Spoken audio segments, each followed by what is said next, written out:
What's up, everybody? Welcome to The Stack. I'm Alex. I'm Justin. I'm Pete. And on The Stack, we talk about a bunch of books that have come out this week. And let's kick it off with a massive one.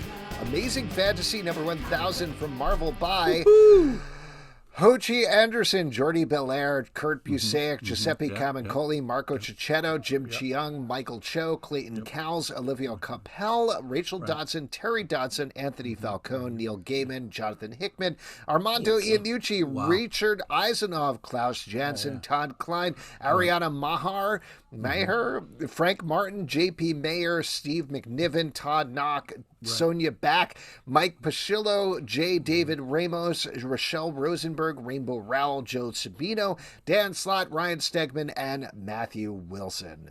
Woo! Wow. That was going to be my review. There you go. So, as you can probably figure out here, this is a collection honoring the anniversary of Amazing Fantasy 15, I believe, the title that introduced Spider-Man. I know my history, Spider-Man to the world. This is a bunch of different short stories that jump throughout his history to show us the past, present, and future of Spider-Man, with teams that have worked on him in the past, as well as some fresh new ones. So I will get the requisite collections are a mixed bag thing that we always talk about every time out of the way. This collection was awesome. Really well. Very good. Curated. I was really impressed with it. I kept reading it being like, okay, this is going to be too much. Eventually, I'm going to get sick of all these Spider-Man stories. But I didn't. They just kept getting better. And each one of them was so good in a different way. I was really, really impressed with this collection of stories. I thought they were all bangers. And you're famously easy on Spider-Man stories. Yeah, exactly. There's a lot to love in this. I have to shout out the Neil Gaiman story. I knew it. I knew that was going to be and I know, but I have to shout it out first because it's really great. It's really different, and it is an exact mirror of the time when I interviewed Neil Gaiman. His experience connecting with Spider-Man and his story, and it's later on in the book, but definitely worth seeking it out. Is about how his personal relationship with Spider-Man had him fall in love with the comics. And later on, he got to meet Steve Ditko and all that, and it's awesome. And it reminded me of when I met Neil Gaiman and had sort of a similar experience. That one was really cool. Two that I'll shout out that are definitely in my wheelhouse, but Dan Slott's story, which is all about a older Spider-Man. I think it's his 60th birthday. Yes. And there's a spoiler here, but he gets shot by a mugger, which is going right back to the origin. I thought was a clever and a heartbreaking thing to happen. It has all the classic New York rallying around Spider-Man stuff going on. Just a really, really good Dan Slott story. And then the other one, which I think a lot of people are very interested in here, and I really enjoyed, it was not what I expected, was Jonathan Hickman's story, which basically does Council of Reeds, but with Council of Peters. And which I thought was cool. Yes, very cool, but also funny, which you don't expect from a Jonathan Hickman story, which I was very pleasantly surprised about. What I loved about that is the way it is in the book is you don't find out who wrote it until the end. And I was like, ballsy to write this Council of Reeds story about Peter Parker. And I was like, oh, good, Jonathan Hickman did it.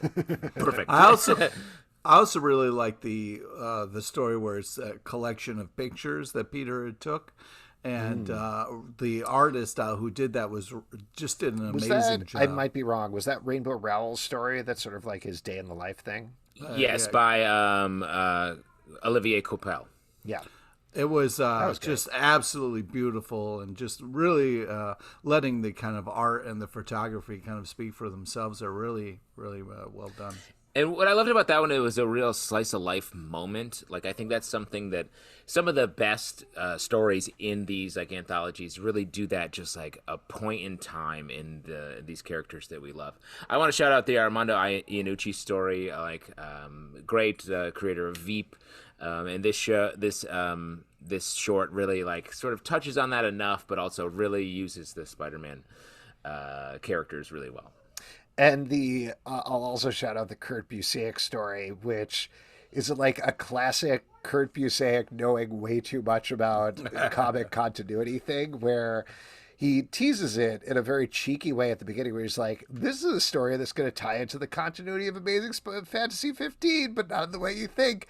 And then it ties into the continuity of the backstory that everybody forgets, nobody knows about. So you have Spider-Man. There's another story with this dude who gets locked in a tube and gets thrown back in time. Oh, so yeah, that's that what one's it great. ties into. Yeah. Very fun, very just like very silly but knowledgeable thing to throw in there in the middle of the book. And the Dodsons on art, which it's hard to find a book that the Dodsons draw that is not good.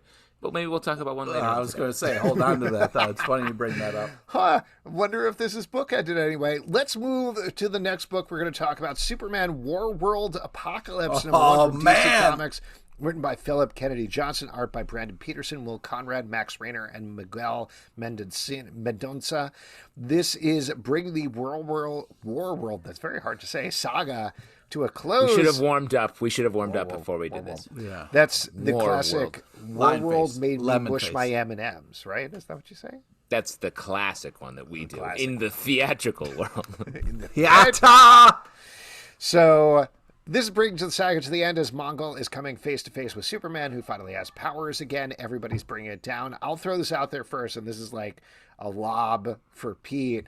But even more than a Superman story, I kind of think this was a fantastic Midnighter story.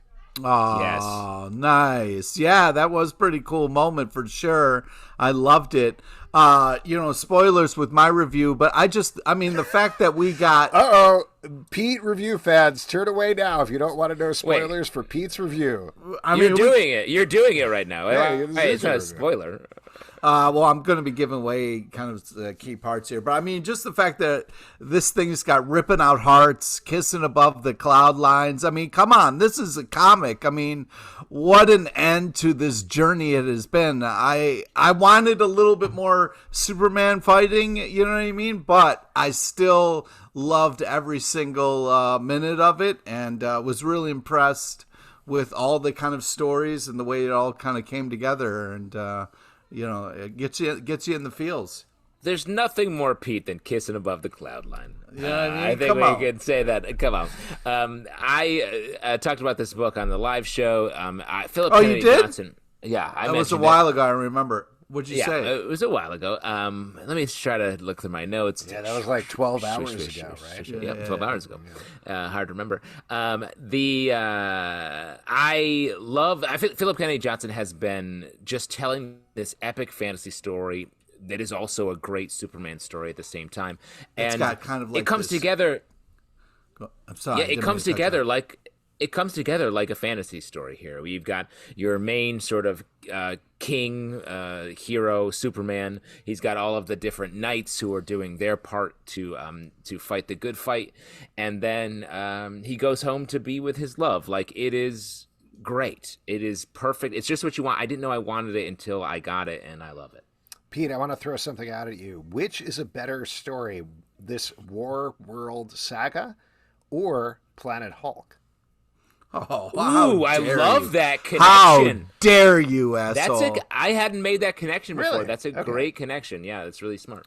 I do love the kind of War World Superman that we do get in this. This is a very cool kind of battle Shirtless. kind of Fury Road Superman here, but to me, World War Hulk, where he's so angry he can't be in the ship, he's got to ride on the front. You know what I mean? Like, that's real rage. That's somebody who understands anger at its base level. Superman's so angry he doesn't need a ship. He just flies. Well, I'll tell you, while we're talking about the parallels there, I think it's almost the flip side, right? Like Pete's talking about, that World War Hulk is all about getting Hulk to a place where he is driven to this anger, where he's going to take vengeance on Earth. He's building up his power. And Superman, literally, by the end of here, disperses his power to other people to save them. So they are very much in opposite directions, and really draws a line these are obvious differences, but the differences between who Superman is and who the Hulk is and what those characters are. So Nice Yeah, double features, if that's a thing that you could say for comics. that's a great like going to the drive-in movie theater to read both of these books. But yeah, Superman finds sort of peace in the reverse of Hulk in the end, and he becomes more Superman, while the Hulk becomes sort of the most angry version of him. Yeah, So, exactly. Let's move on and talk about Thunderbolts #1 from Marvel, written by Jim Zub, art by Sean Zubhub. Isaacs. Zubhub. This is picking up from the Devil's Reign storyline. Luke Cage is now the mayor of New York. There used to be an evil Thunderbolts that was patrolling New York. Luke Cage hasn't been able to repair everything, but he's trying to assign heroes to be on this new team of Thunderbolts. There's a little bit of cultural commentary going on here with having a diverse team that sort of fits different slots. They're led by Hawkeye. They're going up and capturing some of the other evil Thunderbolts. And of course, there's some twists and turns by the end here in classic Thunderbolts fashion. What you guys think about this book? I thought this was great. I really liked the Hawkeye kind of humor that you get kind of peppered in here with all the different action. Great to see Abomination and what he brings to it. It's a lot of fun. Great art, really over the top, and I felt bad for Abomination, but it was still really, I laughed. You know what I mean? This has sort of like a soft ecstatics vibe to it, Alex, that you were talking about, or the X-Force book that then spun out of that, where it's like sort of critiquing culture and marketing and all of that, but through the lens of Hawkeye, where it's sort of like shrug of the shoulders, like, okay, if that's what we're doing, that's fine. And it has they talk about West Coast Avengers a lot, which I also think is a nice flavor to add in here. So all these elements come together to make sort of a different stew of this type of book, where it's launching a team book with a mix of people who don't really know each other but are coming together to be the new team.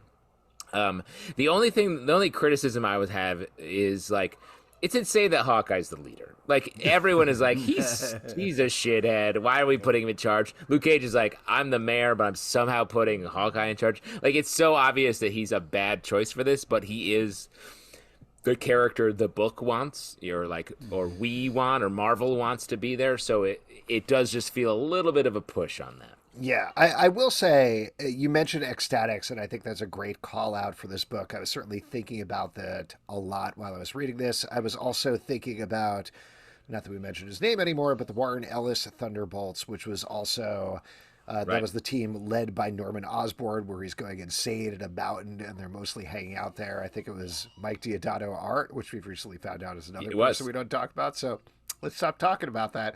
But my main feeling here while I was reading this at the beginning of the book was like, for the cultural commentary here, you really need like to talk about somebody we're going to talk about later in the stack, of Mark Millar, who has like the real edge take on it, to like really pump up the we're being real assholes with the culture commentary thing, which is not Jim Zub. He does have edge. He has dark humor, but he's a much kinder writer, and he's a much goofier writer when he goes into the humor sometimes. And I think that works nicely for the book. What I eventually came around to plot-wise is that's not the sort of book that works with Luke Cage as mayor. Like, there is no world where Luke Cage is like, yes, let's get into these diversity issues and be real jerks about it. That's just not going to happen. So having Jim Zub write the book the way he is, like you're saying, I think a call out being West Coast Avengers is probably a closer comp to what we're talking to than that Thunderbolts run that I mentioned, or the like cynical nihilism of ecstatics, particularly at the beginning of its run. So I'm enjoying it. I'm on board. It took me a little while to like wrap my brain around it, but as a comic book, it's fun. Jim Zub writes fun stuff. Sean Isaacs' art is fun. I had a good time. Yeah, it's well layered. All the stuff we just mentioned is layered really nicely, so it doesn't feel like there's too much going on. We sort of move through it to land on the tone that the book, I think, will really focus on. Yeah, and could you imagine also how much shit Marvel would get if they were like, here's our diversity Thunderbolts? Everybody would hate them. Yeah. So glad that's not happening. Let's talk about the Sandman Universe, Nightmare Country, #5 from DC Comics, written by James Tynion IV, art by Lizano JT4 and Aaron Campbell. This is, I believe, finishing the first arc of this book in huge fashion for fans of the Sandman franchise, as the Corinthian and his buddies go up against the bad guys. We get a bunch of stuff from Sandman continuity layered in here that is awesome to see. Justin, curious to hear your thoughts on this one. Yeah, I mean, this is such a timely book to be coming out when the Sandman series on Netflix is really moving and really drawing eyeballs to it, because this is such a great example of the juice that is still in the Sandman universe as a comic book. The juice. There's still juice. Like, I feel like Sandman people are like, that was finished. Those comics are done. There will be no more new comics. But I think James the Fourth, like, is able to JT4 is able to really bring that energy and tell a new story that connects so well to what has come before, and I think would serve as a great sort of like new direction for the Sandman universe to go. Now, real quick, you're JT1. Do you hang out with JT2 and JT3 as well as JT4, or how does that work? Yeah, so I'm JT1. Justin Timberlake is JT2. Awkward. And that's awkward. But I earned the title in a beer pong game we played head to head, and he wagered, and I was like, okay, dude. So you guys had all the JTs got together, had one beer pong tournament, and that's how you got the numbering? No, this is just me head to head with Justin Timberlake. There's all the other. JT3 it's hard to get is Jambalaya Tire, who's that guy from New Orleans who puts jambalaya in a tire and serves it, right? Oh, it's so good. Yes. I would eat It's it. very good. So good. You don't even taste the rubber. No, you don't. Yeah. That's how good the jambalaya is. So first off, this is so creepy and so good. This is like crazy, crazy fun. I mean, I'm not sure at all times what is happening, but I'm having a great time reading this. And, damn your bananas. This is some great fucking art, man. What? Wow. Yeah. Pete turning against himself in a twist. I mean, the art's so good. It really just... Wait, you're damning your bananas? That's right. I don't know. It feels like you're workshopping a new catchphrase in a way. And this one, I can't believe I'm saying this. This one makes less sense. Honestly, I can't believe I'm saying this. Doesn't it make somehow it's harder to understand what you mean?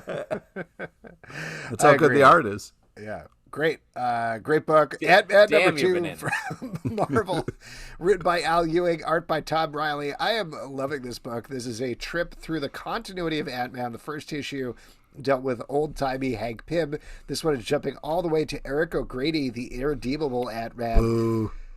So fun to see him again. Such an asshole. But Al Ewing writes him perfectly. Tom Riley's art is great. Just conjures, because this was Robert Kirkman. This was like the Invincible team, right? Like, and the art is perfectly captured. The tone is spot on. It's so surprising to me for Al Ewing, a writer who came off an incredible run of The Incredible Hulk and is now doing some wild and woolly work, and I mean that as a compliment. Like the Defenders book, which is like super wonky, deep Marvel mysticism continuity, and then this book, which is going so hard into Ant-Man continuity, a continuity that no one is talking about. I would argue, but it is so successful in hitting it. The book has a mystery element. We don't know what's happening or why. There's a slightly meta element to the main story. But yeah, and this makes me like Eric O'Grady as a character. Like I wouldn't mind seeing this Ant-Man wandering around the Marvel universe a little bit. Huh, interesting. Well, first off, to all you Ant-Man fans out there who do talk about Ant-Man and what's going on, apologies for Justin's rant there. Yeah, but I do think Fat-Man. I'm sort of a rant man in a lot of ways. Okay. But yeah, I was really impressed with not only the art but the tone of this and kind of the fun that it's having. Just it's very cool. Love the pace of it and all that it's exploring. I'm still kind of stuck on Damn Your Bananas, but why don't we move on and talk about Harley Quinn, the animated series, the real sidekicks of New Gotham Special Number 1 from DC Comics, written by T. Franklin, Alexia Quasarano, Connor Shin, Jimmy Mosquedo, and Jameson Barak. Art by Max Sarin, O'Neill Jones, Erica Henderson, Logan Farber, PJ Holden, and John... what are you doing? John Michael. And do you know Farbs? Oh, no, I'm just giving Farbs a shout out. You're trying a That's lot just, of stuff out. Just P being P.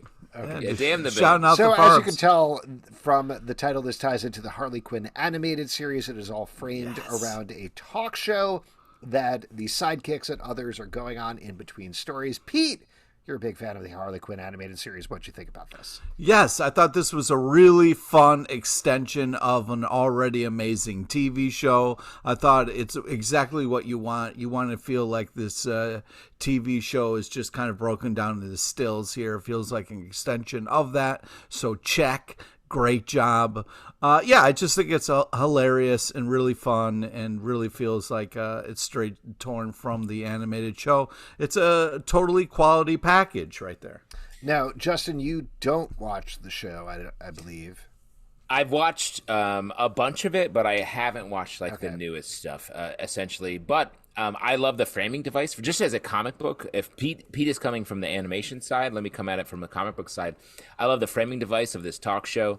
I really love just that we start off with a very talk show vixen. In the animated show, just so you know. I It's know. not like they made up this talk show just for the comic. 100%. But for a comic book, I'm saying I like the framing device where it allows us to pop out into these individual stories while also maintaining an ongoing narrative.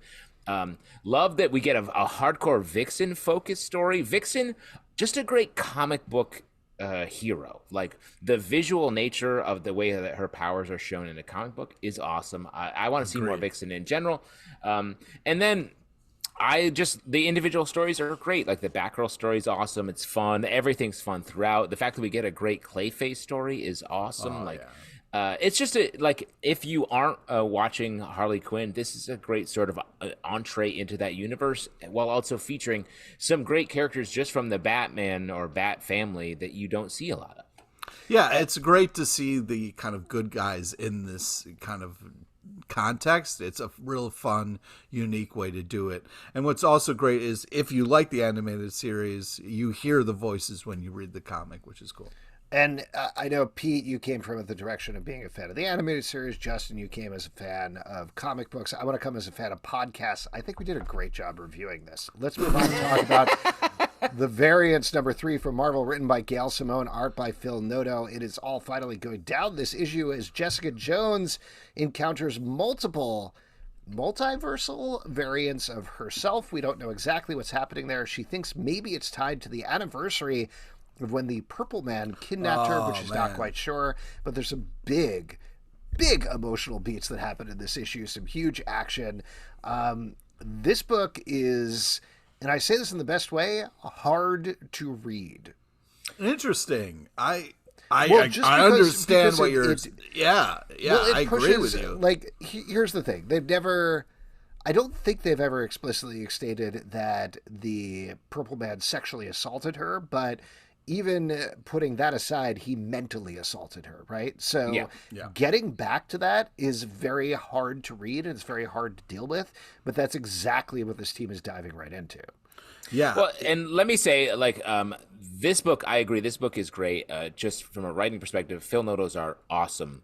And Jessica Jones is a character that we met in the Marvel Universe from Bendis's initial creation, Alias, all that, elevated to the Netflix series, one of the Netflix shows that I think really maintains quality even after we've all moved past those Netflix shows. This book is an essential part of that story, I think. It really, it allows you, to Alex's point, look at everything that's come before through Jessica Jones's eyes, as well as sort of the other versions of her that we're meeting in this book. And the mystery is just tipping over, I think, here. We don't even know the full story. We're getting some Luke Cage stuff here as well. This is a great book. I worry that it's going to fly under the radar. I agree. This is a really great book. Yeah, tough at times, but I really like what it's doing. There's humor in this. There's kind of dealing with stuff in a way where, she has friends, which is great. But also the Luke Cage stuff, as Justin mentioned, was so badass and so cool. And then kind of leaves you in this oh shit reveal moment for the end of this issue. Yeah, I'm impressed with all that it's doing within this one issue. You really got a roller coaster of emotions here, but man, done so well, done artistically forward. So it's really impressive what you're getting in this comic, and I hope people take notice. Wonder Girl 2022. Before we move on, that's the variance number 3, a title that I feel like is maybe right, hard to variance remember. 3. Oh, that's right. Okay, I forgot about that. Kate Grimes 2 over on our live show. Number requested. 2. You gotta give it for number 2. That's fine. I forgot 2, but that one especially I think is a little bit harder to remember. So let's definitely shout that. Okay, ask that we repeat the titles after we're done. I'll see if I remember that. Wonder Girl 2022 annual number 1 from DC Comics, written by Joel Jones, Douglas Marquez, art by Eli Lennox. Oh my goodness. Adriana Mello, Sweeney Boo, and Ben. Sweeney Boo. Sweeney Boo. I love every time I see that name. I'm like, Sweeney Boo in my head. It's very fun. Ben Dewey. This is focusing on Yara Flores going on a bunch of adventures as well as sundry related characters. Love the art of this book. Really gorgeous. What'd you think about the story, though? I think in general, this episode of The Stack, we talk a lot about on this show, or at least I do, about how missing annuals that really tell their own story and have a unique thing. And I think we're going to talk about a few annuals here, and they all do that. And this one does it in a great way. The art is fantastic, and Wonder Girl is a character that it's hard to know exactly what her spot in the DC universe is. But every issue I read, I'm like, this is great. I want to see more of this character. Yeah, I want more and more. Yeah. Yeah. I agree. I think this is really well done. I like that we're getting into the Wonder team a little bit. We get more Wonders in this, which is great. I really love this issue. I mean, that kiss. I mean, come on. We're talking about kissing in this stack. I mean, that's up there. That was a quality smooch. Wait, are we talking about kissing in this stack? Yeah, I mean, we were talking about the kissing above the skyline, and now we're talking about this kiss. So there's some sweet smoocheroos. This kiss. Anyways, it's a quality annual and definitely worth checking out. All right, why don't we talk about House of Slaughter, number 8 from Boom Studios, written by Sam Johns, art by Letizia Cadenisi. This is continuing the arc that spins off of Something is Killing the Children, as one of our House of Slaughter members is on a boat investigating mystery. Don't get on boats, man. Don't ever get on boats? Yeah, don't get on boats, man. I really like this arc. I like how it is shaking up the way they approach storytelling in Something is Killing the Children in the universe. But most of all, Letizia Cadenisi's art is stunning. Like, this is... I just want to say it. Damn your bananas. This is good art. It's catching on. Yeah. Sorry, real quick on that before you give your review. Is it damn your bananas? Like you, the artist? I thought it or was is it like damn your bananas? Yeah, damn your bananas. Yeah, it was like curse your fist. Yeah, like damn your bananas. Yeah, damn your bananas. This is great art. Yeah, like cursing. Like I have bananas downstairs that I bought at the grocery store, and I'm like, damn those bananas. Yeah, exactly. I'm cursing your bananas. Right, and the bananas is the art in this case, or no? Alex, I don't think there's a metaphor here. He's truly cursing your real bananas. Yeah, exactly. I gotta buy some bananas then, I guess. What were we talking about? We're talking about House of Slaughter, and let me weigh in here. So, I just want... Oh, go ahead if you were... I agree the art is very good, very much in the style of sort of the world, but also extending it in a way. And I like that this story takes us in... it's a different type of story. I think this book does a great job of being a companion book to the main Something's Killing the Children, where we're getting different, not only characters and takes on the universe, but also just different ways of hearing stories and being told stories. This one is sort of a real like ride along with one character sort of coming to grips with a truth in his life, and I really liked that. I was really along for this ride. This is super scary. But as far as like, it just feels a little outside the pocket of where we were operating, which is fun. You can go outside of that and explore other stories. But I also kind of was reading it being like, I want more a little bit. I wanted more kind of connection to all the things that I know and love about this universe. So I was impressed artistically what it did and the story that is told. But I walked away feeling like, oh, I wish it was like a little bit more. But artistically, it was cool what it did. Damn that pocket full of bananas. House of Slaughter 8. The Flash 2022 annual #1 from DC Comics, written by Jordie. Yeah! Art by Serge Acuna. I'm very surprised, Pete, to hear you say, yeah, since you usually hate The Flash. So tell me about this one. My God. You think he's too fast. You think he's too fast. No, you know what? I loved this issue because The Flash was barely in it, okay? It was mainly about other things going on and, had some real romance in the air, a little romance novels kind of reference stuff. To set the scene a little bit. And it gets a little meta, gets a little weird, but... You are blasted out that mic, man. Oh, sorry. This is Wally West is reading a novel that his wife has written. Because we're reading, and then the character's also reading. It is a romance novel that she wrote, sci-fi inflected, that uses characters from the Flash universe. It's very cute, very fun. Yes. Justin, what did you think about this one? I also enjoyed this. This is the one that I think most epitomizes for me the really using an annual to be an annual. Like, we get the whole format shift of the Flash reading the Linda Park West novel, and it's great. Like, from the Fabio-esque cover to everything that happens, great reveal at the end. It was just a great Flash story. To Pete's point, without having to be focused aggressively on the Flash. Yeah. And just a nice... Suck it, Flash. No, he is still the main character here in a lot of ways. And just a great romance. References other, I think, stories in this genre in a good way. It's cool. Very fun. Definitely pick that up. Next up, Alice Ever After, #5 from Boom Studios, written by Dan Panosian, art by Giorgio Spalletta and Dan Panosian. And this is the final issue of this book, ... question mark, because as we talked to Dan Panosian back on our live show, he said that he may have more stories to tell in this universe, but this is it for now. Did we talk to him about this book, man? Because this is a really cool book. This bit you're doing is killing me. We did. It's killing me. We should have. We always do. We always. I wish we would have, because I would have some things to ask. Just to be real quick about it, we did talk to him. Oh, it's too bad. It's too bad. Let me throw this out. We really missed the opportunity. A lot of times, the reason the guests on the show is to talk about the books that we read. Huh. That's how the process goes. Weird. Well, anyway, this is the end of this realistic story of Alice in Wonderland as Alice gets, spoiler, lobotomized. By boo. Dark. Boo. I mean, lobotomy. She's not crazy now. Isn't that great? Oh, my God. What a good procedure. No. We should say Alex is a big advocate for regular lobotomies. And I think that lobotomized my whole family, and they're doing lovely. To be fair, I think your relationship with us on this podcast really, I think, feeds your interest in lobotomy for people who are problematic to you. Yeah. As I always say, damn your lobotomy. Wow,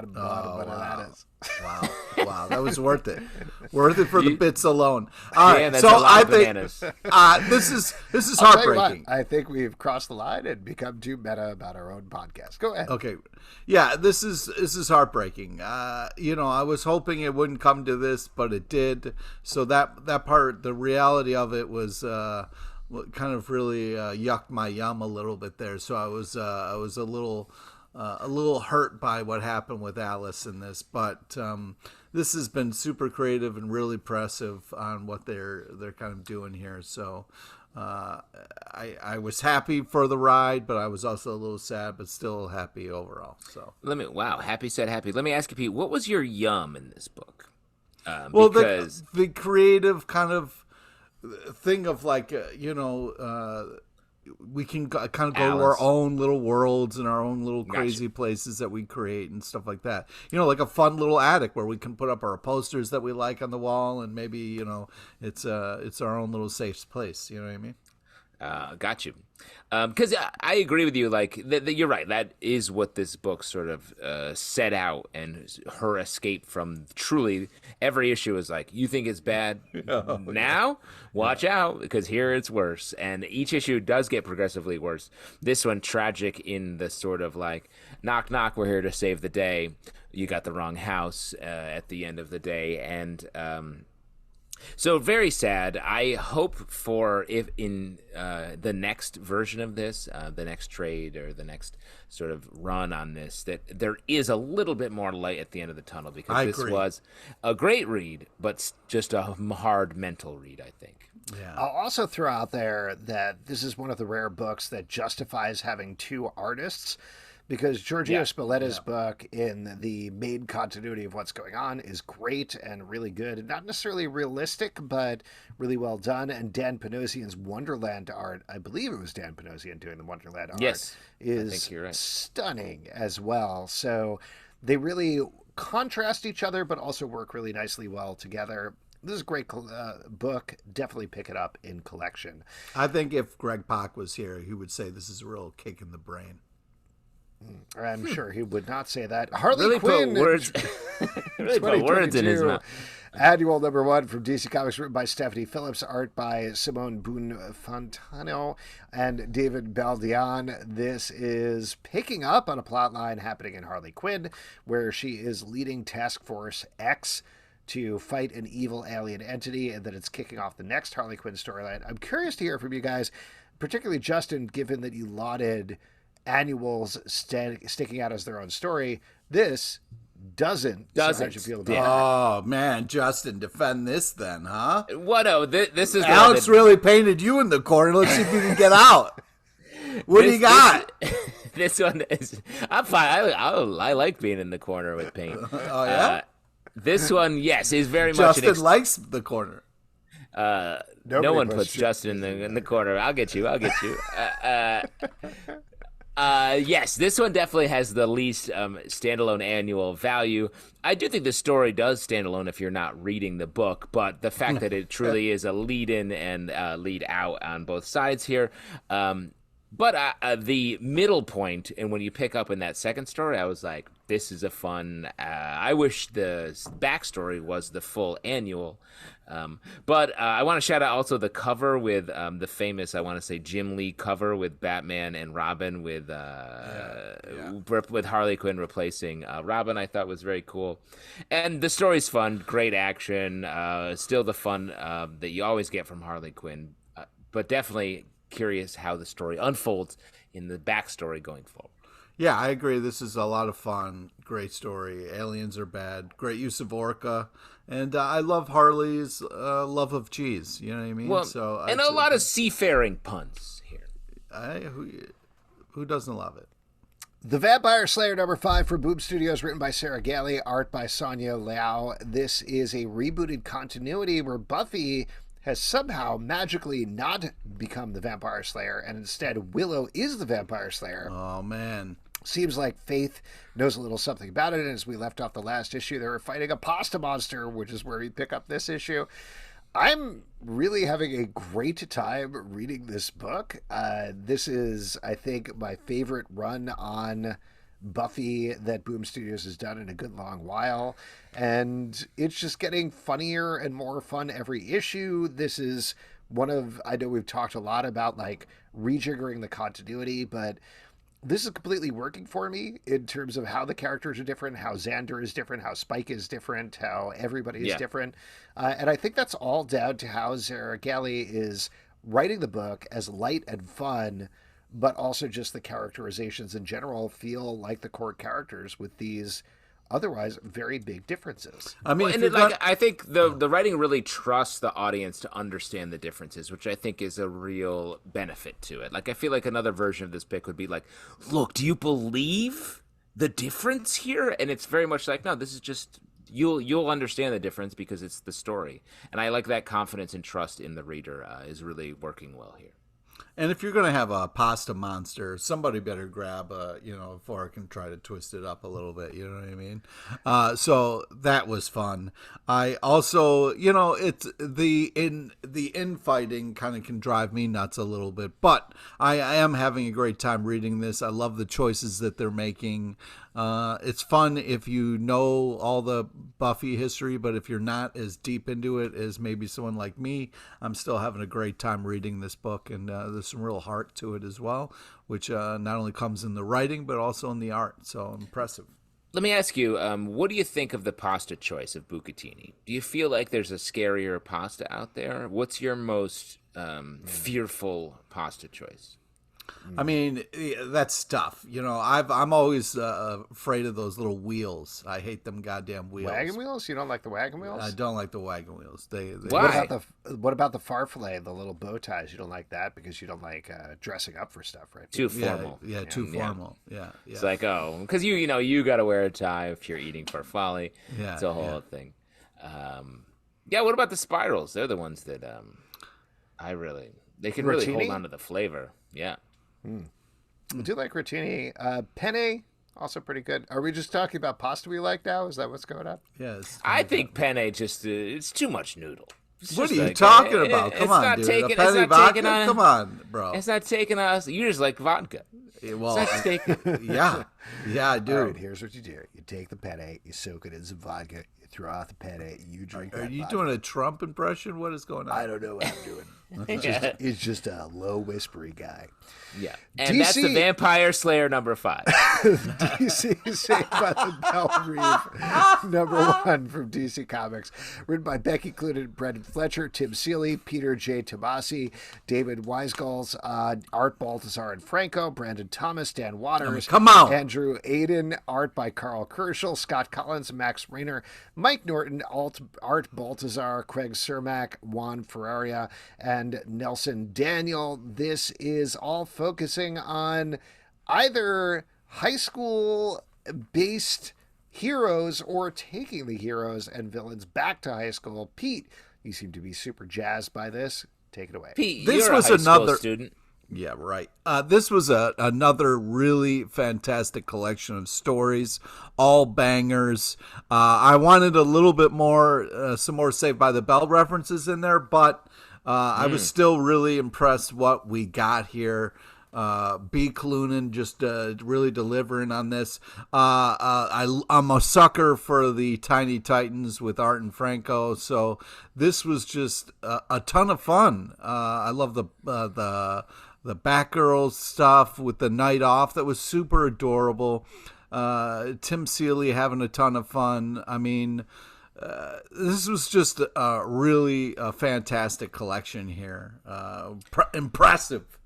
Yeah, I got to give it up for the Nightwing Batgirl prom night story. Come on, Night man. Off. Later on in the book, really enjoyed that. Always enjoyed Tiny Titans, and then I've been really liking the Azrael stuff that's been going through DC, and we get that here in this story, sort of in the back half as well.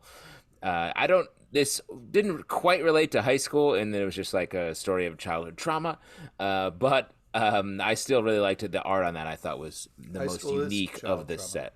Yeah. Not the way that it went for our guy, right. Jean-Paul, but yes.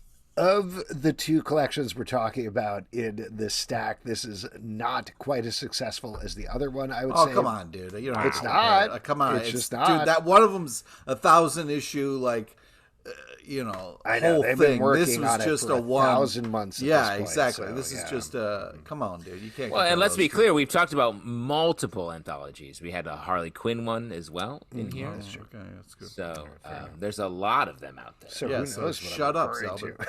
to. And wow. Jesus. Wow. But I did Really? enjoy a bunch of the stories in here. Let's talk Damn, about those Breakout. bananas. Breakout number 3 from Dark Yeah! Horse Comics. It's not catching on. Don't think it's catching on. Breakout number 3 from Dark Horse Comics, written by Zach Kaplan, art by Wilton Santos. In this issue, our teens are finally inside the, not exactly alien cube, but as we find out, spoiler, alternate universe cube that has been kidnapping teens. They're doing a whole Ocean 11's thing, to break folks out. Pete, you seem super stoked about this. Take it away. Yeah, I mean, I was super impressed with not only the plan, but kind of like sometimes you hear about the plan, you're like, whoa, that's way more overly complicated than it needs to be. But I really liked the way that not only they talked about it, but then executed it, show don't tell. So I was really impressed with this issue. I felt like, we kind of were, the first two issues were kind of building up to this, and this really delivered. This is a real kind of the meat of the story here, and the meat. It was just it was really cool, and I think they did a great job of setting up, and then this issue really delivered. There's some real intense moments here, and you don't get a smoocheroo, but you get a very touching hug. So to kind of keep that theme going for this stack, but man. Damn your bananas. There's some real amazing splash pages in this. So, do you workshop the stuff before the show, or what's going on? I want to say no, and let me just say, the beauty of the English language is that often the more you hear it, the more it makes sense. Right. Damn your bananas is a rare case, which goes in the opposite direction. But let me say that. I also really like this book. Ocean's 11 is a good comparison in how they tell their story, but it's none of the sort of wink comedy of Ocean's 11. It's very much Pitt's a not high stake. the whole time. Yeah, he's not eating hardly at all, Brad Pitt, in this book. You only see him a couple times in the background. He's the villain in the end here. Full makeup. Yeah. This is what happens when Bullet Train fails. Is Brad Pitt looks like this. Slam. But I do think this has a high, a higher stakes version, a more emotionally rooted Ocean's 11 style heist, and I think the art is fantastic. Definitely worth picking up. I'm really enjoying this. I think this is like almost a no-brainer, either limited series or movie pitch, 100%. But here's my one question. Oh, come on. No, this is a legitimate question because I feel like maybe I missed something, because they started off this series being like, we don't know anything that's happening in these cubes. We have no idea. It's a complete secret. Total blackout in there. And then they were like, we have a little bit of footage that people have taken because they managed to sneak in phones. And then we get to this issue, like, here's how it's laid out, and here's how you walk through it, and here's how you break into it, and we know every single. So what happened? What did I miss there?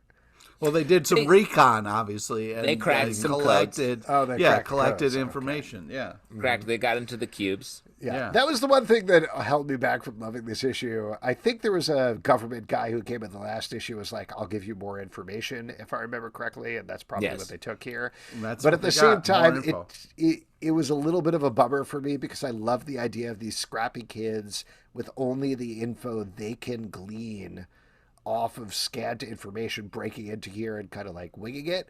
Here, they were Ocean's 11, where they're like, we have the whole layout of the cube and we know everything that's going on.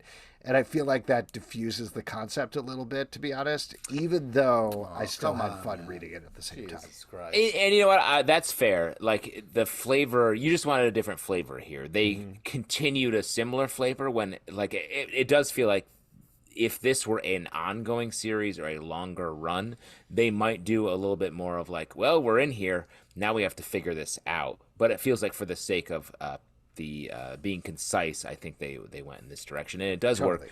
Breakout number 3, definitely worth picking up from the beginning. Yeah, for the and last but least, Trouble from Marvel, written by Mark Millar, art by Terry Dodson and Rachel Dodson. This was requested by K Grimes 2 on iTunes. If you'd like to request a book, all you got to do is drop a rating, 5 stars, and comment over on iTunes, and we will check out a old graphic novel or run or anything like that. Now, Trouble, if you don't know about it, this is from the old Epic comic line, which existed for, I believe, Trouble, and then shut down immediately. It caused it to shut down. There's a lot of conflicting reports about what exactly this series was, but it was kind of them teasing the idea of maybe if it was successful, this would be the origin of Ultimate Spider-Man, which is, and this is a big spoiler for the series, but that Aunt May and Richard Parker, Richie, yes, Richie had a baby together, and then gave it to Mary and Richard, who raised it, and then when they died, they gave it back to May and Ben, who later got married. And I'll tell you what, here's my big takeaway from reading this series, is that if you want to get inside the mind of a teen girl, there is nobody better to hire than Mark Millar. He just nails that. Like, that is my first thought. Like, if I'm thinking, like, who knows teen girls the best? It's the guy who wrote, "Do you think this A stands for friends?" Like, same thing, basically.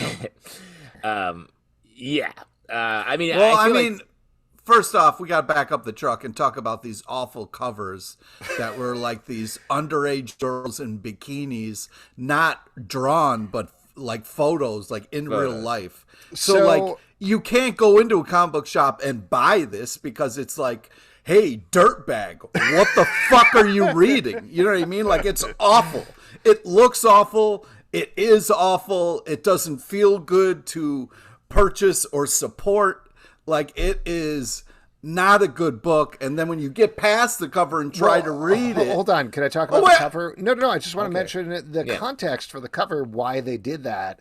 The idea of it was that they were trying to appeal to a female audience and specifically trying to ape the feel of YA novels that are appealing to teen girls. This is, mind you, an almost entirely male creative team who made this decision. And I agree with you, Pete, that they are the perviest, porniest, grossest covers that I knew about this book, but I did not read this book back in the day. Because you couldn't read it. Yeah, I saw the covers and I was like, well, I'm not picking that up. Yeah, I'm not going to put that. I can't put that in my stack. I can't walk around with this.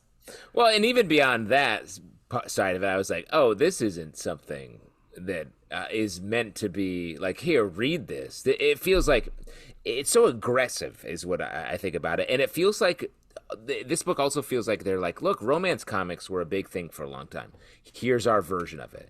And it's just such a miss in that department. It's such a fratty, like, dude-centric, male gaze version of that. When, like, a book that's recently come out, Love Everlasting, Tom King's romance sort of entry into the romance comics world, like, really does examine that genre and, like, how could we sort of make this relevant to a modern comic reader.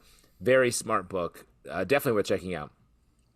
And this book is so like porny that I think it gets in the way of a premise that is at least interesting. The idea of these characters that have a lot of comic book history built around them, and they were all sort of spending the summer in this place that was out of their normal context. It was sort of a fantasy world of like working in this job in a wealthy context. Like, there's a lot of potential there. And Mark Millar the shit out of this. And this is a kind of, like, Mark Millar does have books that I read and I'm like, this is a good book, but this is just wrong for him in every way. You're 100% right about that, because you could read this book and, like, Mark Millar's worst impulse is always his one sentence pitch. And then he doesn't go beyond that. He doesn't go any deeper than that. And this is like, what if it's Aunt May, but she fucks? And that's like literally the entire book, to the point where it's uncomfortably reductive, anti-feminist. And then beyond that, just as like a comic book and a story, even if you don't want to even get into not political ramifications, but cultural ramifications of it. Like, Ben and Richie are incomprehensibly different as characters. Like, most scenes, and this is not to slam Terry Dodson and Rachel Dodson too much, who are gorgeous artists. They're great. Yeah. But the way the characters are designed here, they're supposed to be brothers, so I get that. There are scenes where I was like, which one is this? Particularly because the whole plot of the book is Ben Parker and Richie Parker switching between May and Mary, multiple times, and I was like, I don't know who's sleeping with who. I don't know who's hooking up with who. I have no idea. This is impossible to follow. The story isn't interesting. Like, I understand as a human being that teens have sex and they like to have sex, so that is not my problem with it. And even beyond that, people have sex. Everybody is having sex, and like, great. But there's a scene in this like issue 3 or 4 where they're like, where Richie and May are having sex in the sand trap of the 15th hole on a golf course multiple times. I'm like, no, no, they're not. No one's sand trap. Get out of there.